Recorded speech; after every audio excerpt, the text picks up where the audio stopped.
ನಿಮ್ಮ ಪುಸ್ತಕದಲ್ಲಿ ಬೌದ್ಧ ಧರ್ಮ ಹಿಂದೂ ಧರ್ಮಕ್ಕಿಂತ ಮುಂಚೆ ಬೌದ್ಧ ಧರ್ಮದ ಎಕ್ಸಿಸ್ಟೆನ್ಸ್ ಬಗ್ಗೆ ನೀವು ಹೇಳಿದ್ರಿ. ಹಿಂದೂ ಧರ್ಮದ ಮುಂಚೆ ಅಂತ ಹೇಳಲ್ಲ, ಯಾಕಂದರೆ ನನಗೆ ಸನಾತನ ಧರ್ಮ ಇದು ಹಿಂದೂಕ್ಕಿಂತ ಹಿಂದೆನೇ ಇದ್ದಂಥದ್ದು. ಸೊ ಹಿಂದೂ ಧರ್ಮ ಭಾಳ ಹಿಂದಿಂದು, ಅದರಿಂದಲೇ ಹುಟ್ಟಿದಂಥದ್ದು ಇದು ಆ್ಯಕ್ಚುಲಿ.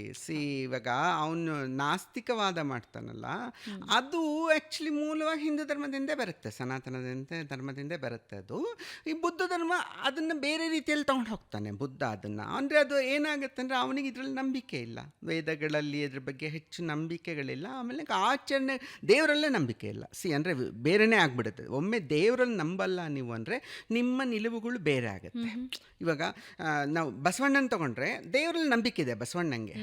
ಬಸವಣ್ಣಂಗೆ ದೇವರನ್ನು ಬಿಡಲ್ಲ, ದೇವರನ್ನು ಇಟ್ಕೊಂಡೇ ಇರ್ತಾನೆ. ಆದರೆ ಜಾತಿಯಲ್ಲಿ ನಂಬಿಕೆ ಇಲ್ಲ ಅನ್ನುವಂಥದ್ದು ಬಸವಣ್ಣಂಥದ್ದು. ಆದರೆ ಬುದ್ಧ ಹಂಗಲ್ಲ, ದೇವರನ್ನೇ ನಂಬಲ್ಲ ಅಂದ್ಬಿಡ್ತಾನೆ. ದೇವ್ರು ನಂಬಲ್ಲ, ಆಮೇಲೆ ನಾನು ದೇವರಲ್ಲ ಅಂತಾನೆ. ನನ್ನ ಪೂಜೆಗೆ ಏನು ಮಾಡಬೇಡಿ, ನಾನು ಮನುಷ್ಯ, ನಾನು ಮತ್ತೇನಾಗಲ್ಲ, ನನ್ನೇನು ಮಾಡಬೇಡಿ.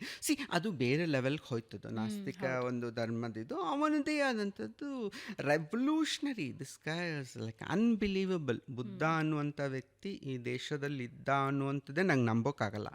ಆ ಮಟ್ಟಿನ ದೊಡ್ಡ ವ್ಯಕ್ತಿತ್ವ ಅವನದು ಆ್ಯಕ್ಚುಲಿ. ಸೊ ಯಾಕೆಂದರೆ ಸ್ವತಂತ್ರ ಆಲೋಚನೆ ಮಾಡುವ ಜನ ತುಂಬ ಕಡಿಮೆ ಇರ್ತಾರೆ. ಎಲ್ಲರೂ ಪ್ರಭಾವಗಳಿಂದ ಆಲೋಚನೆ ಮಾಡ್ತವೆ ಹೊರತಾಗಿ, ಆ ರೂಢಿಯ ಜೊತೆಯಲ್ಲೇ ಆಲೋಚನೆ ಮಾಡ್ತೀವಿ ಹೊರತಾಗಿ ರೂಢಿಯನ್ನು ಬಿಟ್ಟು ಬೇರೆದೇ ಮಾರ್ಗದಲ್ಲಿ ಯೋಚನೆ ಮಾಡಲ್ಲ ಯಾರು. ಭಾಳ ಕಷ್ಟ, ರೂಢಿಯಿಂದ ತಪ್ಪಿಸ್ಕೊಳ್ಳೋದು ಭಾಳ ಕಷ್ಟ. ಅದನ್ನು ಮಾಡಿಕೊಂಡ ಬುದ್ಧ, ರೂಢಿಯಿಂದ ತಪ್ಪಿಸ್ಕೊಂಡು ಯೋಚನೆ ಮಾಡಿದ್ನಲ್ಲ. ಸೊ ಅದು ವಿಶೇಷ ಅನಿಸುತ್ತೆ. ಅಲ್ಲೂ ಸಮಸ್ಯೆ ಇದೆ. ಯಾವುದು ಸಮಸ್ಯೆ ಇಲ್ಲ ಧರ್ಮ ಯಾವುದಿರುತ್ತೆ ಎಲ್ಲ. ನಾನು ಮೊನ್ನೆ ಭೂತಾನ್ಗೆ ಹೋಗಿದ್ದೀನಿ, ಭೂತಾನ್ ಪೂರ್ತಿ ಬುದ್ಧ ಧರ್ಮನೇ.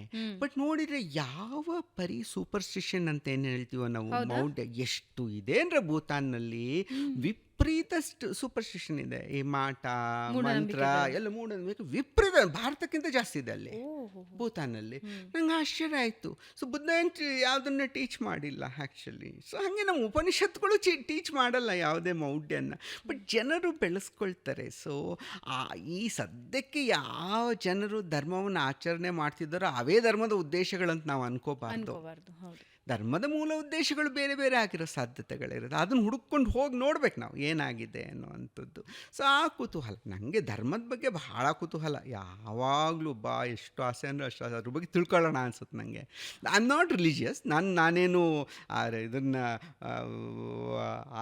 ಆಚರಣೆಗಳೆಲ್ಲ ಮಾಡೋಂಥವನ್ನೆಲ್ಲ ನಂಗೆ ಕುತೂಹಲ ಇರುತ್ತೆ. ಎಲ್ಲ ಧರ್ಮದ ಬಗ್ಗೆನೂ ಕುತೂಹಲ ನನಗೆ. ಸೊ ಏನಾಯಿತು, ಯಾಕೆ ಬಂದಿತ್ತು, ಇದೇನು ಮಾಡಿದ್ರು, ಇದು ಯಾಕೆ ಹಿಂಗಿದೆ ಅನ್ನುವಂಥದ್ದು ಕುತೂಹಲ ಭಾಳ ಇರುತ್ತೆ ನನಗೆ, ಹುಡ್ಕೊಂಡು ಹೋಗೋದು.